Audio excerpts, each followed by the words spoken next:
欢迎来到巴巴娱乐呀频道，请订阅频道，所以大家不要错过当天最热门的新闻。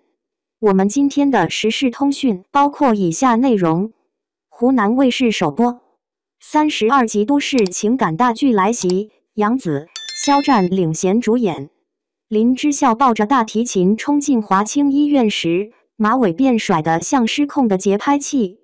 父亲林建国的体检单皱巴巴塞在琴盒夹层，他满脑子想着怎么拆穿父母小毛病的谎言，根本没注意转角处端着病历的顾魏。碰撞的瞬间，检查单雪花般散落，琴盒砸在地砖上发出沉重闷响。这场带着消毒水味的初遇，像极了他俩未来关系的隐喻，始于狼藉，终于相守。当林之孝偷听到胃癌2个字时，世界突然静音了。他看着父亲在病床上教临床小孩算数学题，粉笔灰似乎还粘在他鬓角。母亲李慧娟削苹果的手抖得厉害，果皮断了一次又一次。这个音乐系姑娘做了件疯狂事，捂着肚子冲进诊室喊急性阑尾炎，硬是把父亲架进了住院部。顾魏看着 CT 片上触目惊心的阴影，又看看眼前女孩强作镇定的脸，钢笔在病历卡停顿许久，最终写下患者家属过度焦虑。他没料到这个评价很快会砸回自己头上。顾魏的白大褂永远纤尘不染，听诊器摆放角度都像用尺子量过。可当他导师倒在手术台的血泊里，某种信念也跟着崩塌了。调职申请压在抽屉最底层，像块逐渐发霉的面包。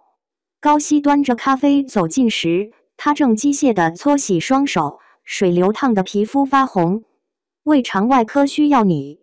副院长千金的声音像精密仪器。顾魏没抬头，泡沫顺着腕骨滴落。现在连手术刀都拿不稳的人，配吗？窗外忽然飘来断断续续的大提琴声，是林之孝在楼梯间练习天鹅。琴弓压得太重，哀鸣般的颤音穿透层层楼板，流言像青苔在墙角蔓延。当顾医生害死老师的窃语飘进林之孝耳朵，他举着缴费单冲进办公室：“你们凭什么诋毁他？”满屋医生愕然回头，顾魏手中的病历夹啪地落地。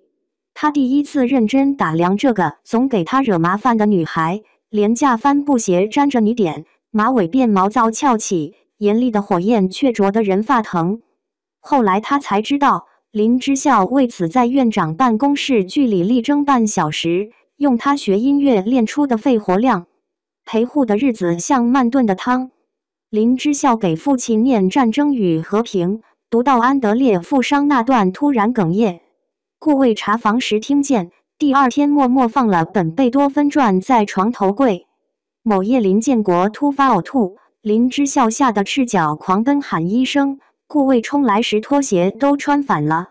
处理污物时他笨手笨脚打翻盆子，他竟蹲下身用纱布一点点擦拭他脚背的秽物。脏。他缩着脚趾，棉球蘸着酒精划过脚踝，他声音低得像自语：“当医生的什么没见过？”转折点在化疗室外的长椅。林之孝盯着手机里退学申请草稿发呆。顾魏抽走手机：“你爸今早问我，女儿要是放弃留学，能不能请医生帮忙劝劝？”他猛地抬头，看见他白大褂口袋露出半截巧克力，正是他昨天偷吃被没收的那款。音乐是你的命，他把巧克力塞进他掌心，就像手术刀是我的命。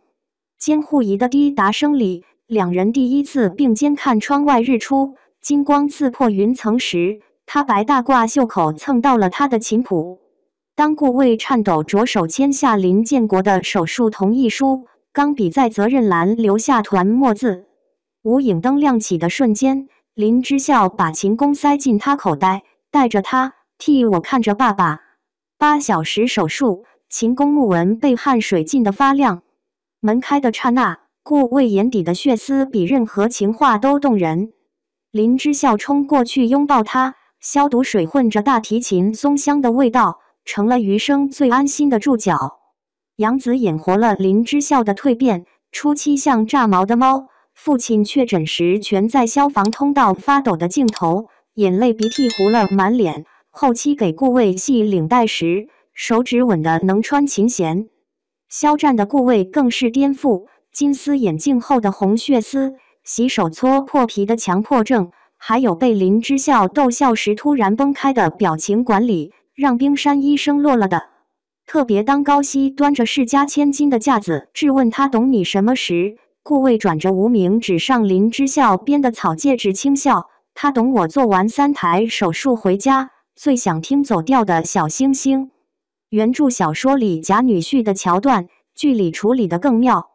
林建国化疗后味觉退化，顾魏偷偷把药碾碎混进藕粉。老头咂嘴，这味儿像慧娟年轻时烧糊的汤。林之孝瞪圆眼睛，妈，他说你做饭难吃。3个病号服在阳光里笑作一团。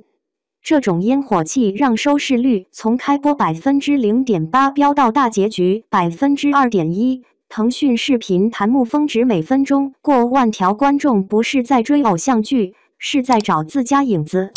没有狗血三角恋，高希的退场体面的像场教学示范。他把顾魏落下的论文送到林家，玄关柜上林之孝的儿童照让他恍然微笑，原来他喜欢这样的生机勃勃。没有强行大团圆，林建国康复后坐在轮椅上指挥女儿女婿种乐器，嘴里嚷着左边歪了，藏不住眼角的泪光。最动人的是成长线，林之孝的琴声从发泄变成治愈，顾魏不再靠酒精入眠。当2人在维也纳金色大厅后台，他为他整理礼服肩带，他突然把奖牌挂在他脖子上，军功章有你一半。镜头扫过台下，林建国举着手机录像的手抖得厉害，镜头里却是妻子靠在他肩头的白发。所谓余生请多指教，不过是看清彼此最狼狈的模样后，依然愿意共享一碗泡面汤的清晨。当顾魏把听诊器戴在林之孝肚皮上听胎动时，弹幕疯刷这就是爱情最好的 B 超。你看，暖心的从来不是王子公主，是2个普通人笨拙的捂热了余生。你的那个愿意与你共享泡面汤的人，此刻是否就在身边？